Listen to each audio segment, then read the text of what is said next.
The Life of Lord Mahavira, The Birth of Dharma-Chakravarti, Part 2 of 5 on Between Master and Disciples, given in Chinese and English on June 22, 2019 at the New Land Ashram, Taiwan, also known as Formosa.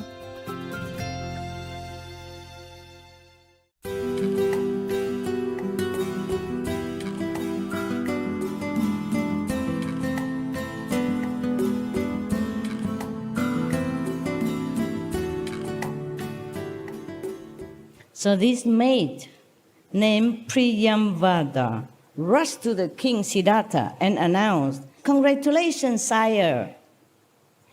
Many congratulations. Queen Trisla has given birth to a male child." Sire, you know, right? Like sir. But they use sire for king only. For other higher people or respected people, they say sir. For king, sire.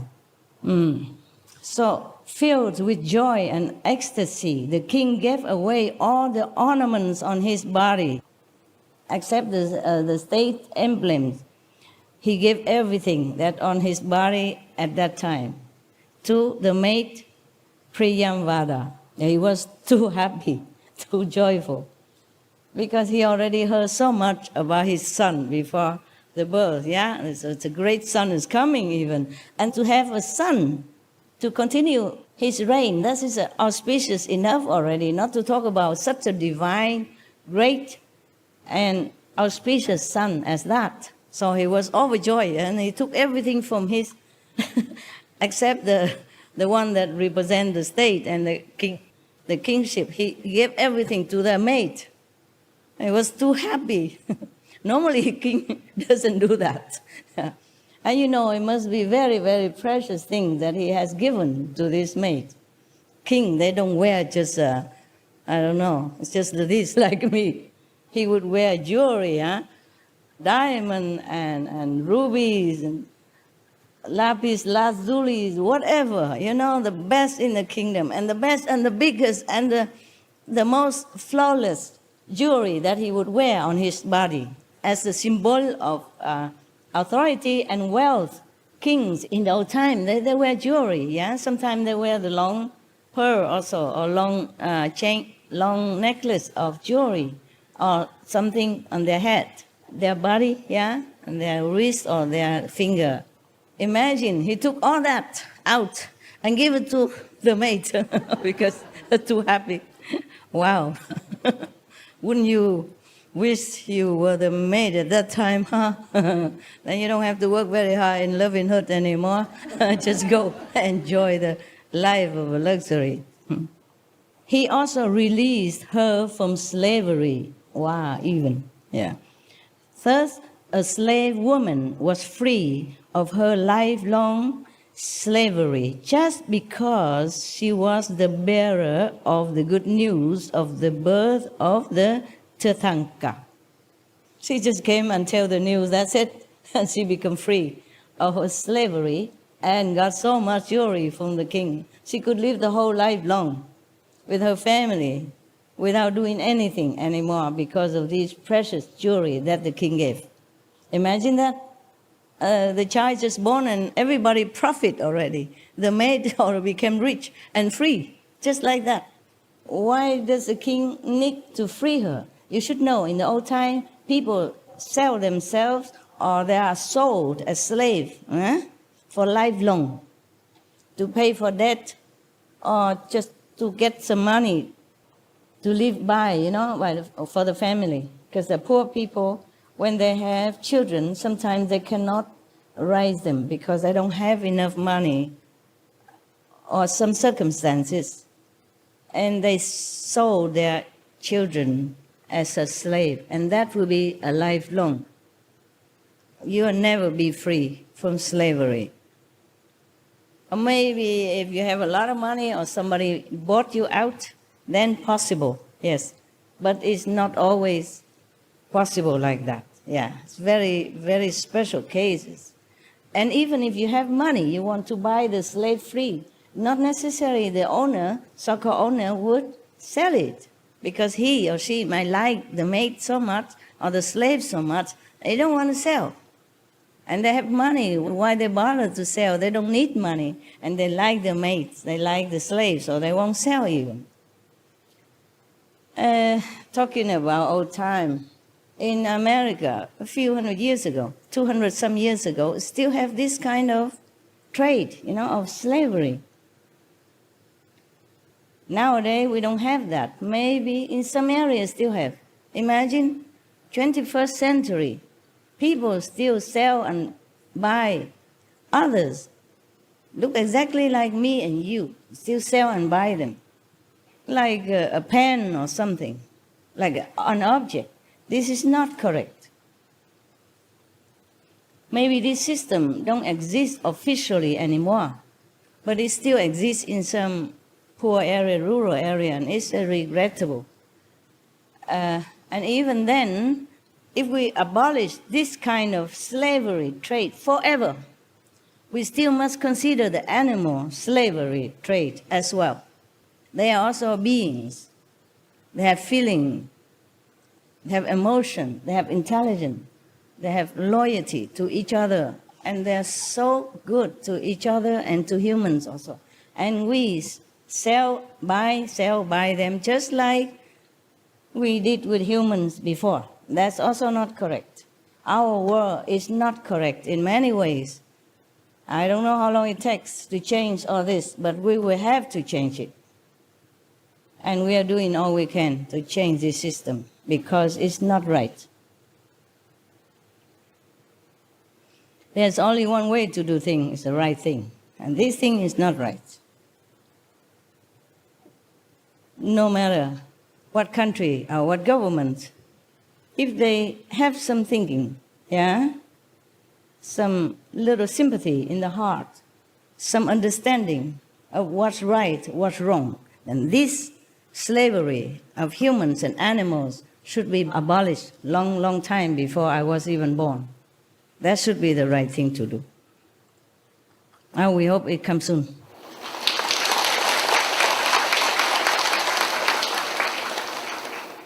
Now, the prince was born. So of course they're going to celebrate, And they're going to describe to us the celebrations of this great being called Mahavira.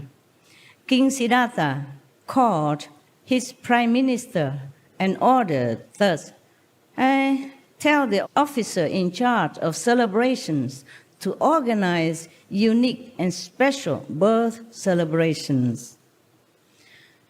After the king's order, all the highways, roads, and lanes in the town of Kastriyakund were cleared. Perfumed water was sprayed, and bunting, garlands, and leaves were lavishly put everywhere. Sweets and gifts were distributed. People danced with joy. The whole town echoed with felicitous songs and music. Big celebration. Maharaji Siddhartha had an inspiration. He called the prime minister and said to him, "The celebrations of childbirth in the royal family are part of the tradition. However, on this particular occasion, I want something new, something unique." So the minister humbly submitted, "Sire, express your wish and it will be carried out like your order." King Siddhartha said, "Today announce a general amnesty. Free all the prisoners, write off all the debts, distribute money to the needy, allow 50% subsidy on all purchases from all traders, open centers for distribution of food and clothes to the poor, old and invalid, and liberate old and sick slaves as well. Thus, let the townfolk join the celebrations free from misery, hunger, and bondage." Wow, this is a great great pardon from the king, really great amnesty, yeah. So the order of King Siddhartha was carried out, of course, yeah. Who dare not, huh? Chop, chop. The celebrations continued for 10 days with unprecedented enthusiasm. People held the occasion and muttered, "Some divine great soul must have descended on earth to liberate the world from pain and misery." They're talking between each other. Must be something like that. Otherwise, how can it be such a great magnanimity and liberation and generosity and all this? When the name-giving ceremonies approached, King Siddhartha said to Devi Trisla, "Devi, there has been a continued increase in our wealth, power, and happiness. As such, I think we should name the child as Vartman. Vartman means ever increasing, always progress, yeah, improved." Queen Trisla consented with joy. "Oh, Maharaj, you are absolutely correct. Good wife, good wife. This child is certainly going to accelerate our all-around development." Yes. Both of them very happy. So, on the 12th day after the birth of the child, King Siddhartha organized a great feast again and invited all his relatives and friends. After meals and other state courtesies, King Siddhartha addressed the guests. "Since the day this child was conceived, our family has been blessed with increasing goodwill, respect, wealth, and mutual affection. Cash, gold, and gems have increased in our treasury. The public has gained health, peace, happiness, and goodwill. Thus, since the moment this soul has descended, there has been a continued enhancement in our glory, wealth, health, and fame." Wow, such a child everyone wants to have, eh? As such, I and Devi Trisla have thought of a befitting name for this child, Vartman. So King Siddhartha's suggestion was unanimously approved, and the child was formally named Vartman. Now they are telling the story about his early life. Okay. The facts of the early life of Mahavira given in the several biographies, different biographies, yeah, whose names we have recounted above are very few. Indeed. The later accounts have connected him with certain anecdotes, myths, and miracles, but they appear to have been alienated from the other traditional sources and cannot therefore be justifiably recounted as the facts of Mahavira's life. They think some of the biography are too exaggeratedly mythical, yeah, in content. So they just forget that. Just like not a reliable source, yeah. It's more exaggerated. It's like just like when people so much respect and revere someone, and they just adding things into their life which has not truly existed. Yeah, so they think they cut it out. There is, for instance, an anecdote in one of the Digambara books illustrative of Mahavira's supreme valor, which runs thus. One day, Sakrendra, while talking in the assembly of gods, stated, "There is no person braver more courageous and stronger than Prince Vardhaman, the king of the gods in heaven, supposed to say to some subordinate gods like that. Yeah. And the people, they think, maybe the author of these books thinking that praising an 8-year-old boy's bravery in the assembly of God was a strange thing. A skeptic god jokingly said that Sakrendra was exaggerating, and he proceeded to test Prince Vardhaman. Oh, here come. Here come the test. It is possible that the king of God truly was praising the Prince Vardhaman. And why not? Just like the Buddha, when he was born, he was only little, but all the gods and the angels and the other saints already surrounding him, bless him and love him. And why not? The god Chakra is supposed to know him, yeah? Because he was the one who took Vardhaman prince all the way to Mount Meru to bless him and bathe him. If such a incredible person or being going to be a great saint and save beings on this planet and even save beings in heavens as well, then of course the kings of God would know, even before the birth of the child already. And that's why when the child was born, he was present and took the child up to the Mount Meru to bath in the purest water of the mountain and bless him already. How could he not praise him? In the form of a child, inside already there are godliness, already saintliness, yeah, already compassion, mercy, and love. So the God should know, yeah. And if he praised the 8-year-old kid in the God assembly, I don't think anything wrong about that.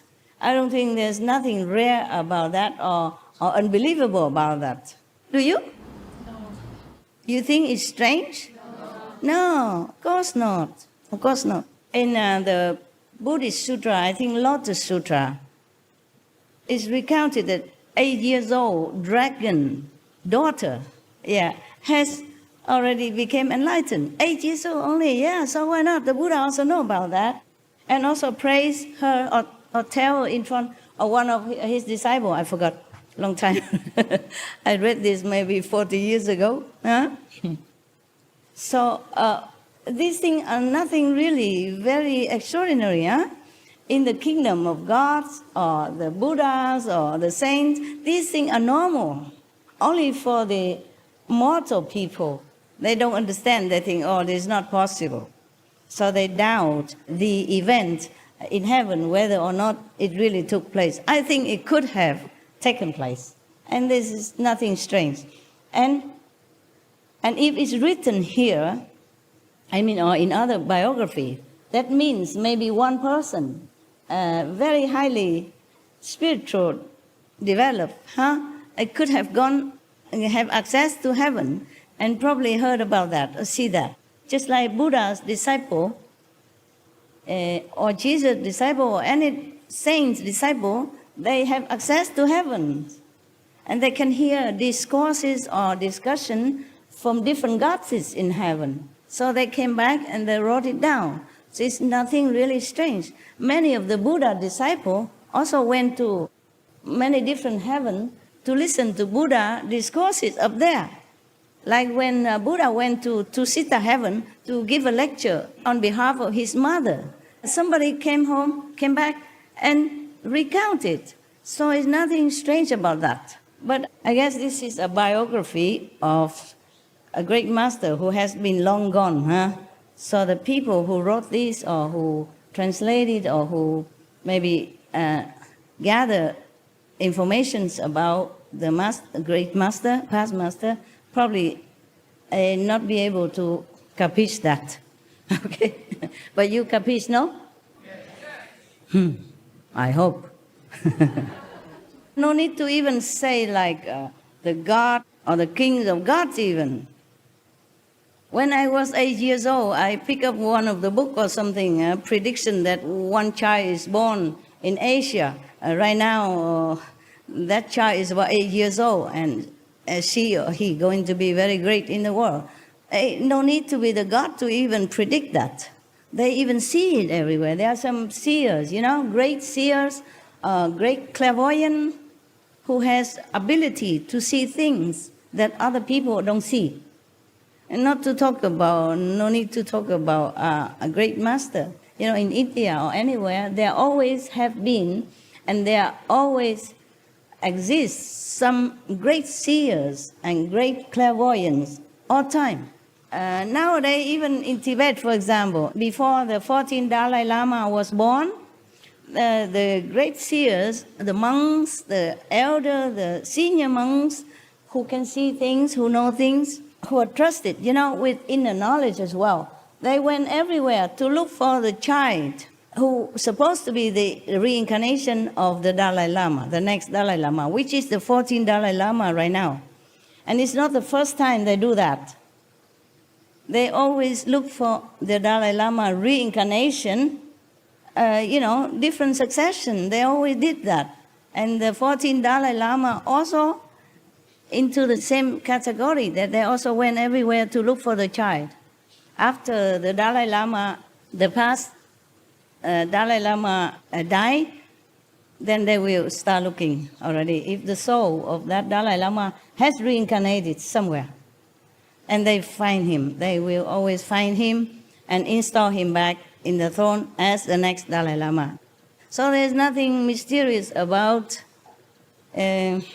whether or not the God, the King of God in heaven has praised Prince Vartman when he was only 8 years old. I think it's very, very possible that this is really a true story. I mean, why would people say such thing when it's not true? If they understand about spiritual practice and they understand about the precepts, they would not tell lies, especially lying about a master, a great being like Vartman Mahavira. I think. Okay. Thank you. You are disciples, so all of you always agree to everything I said. This is good. Make me feel supported. But it's logical, right? Yeah, citing so many examples, then you would know that. This is a continued story that some of the people doubt whether or not it's true. So this is continuing of that story.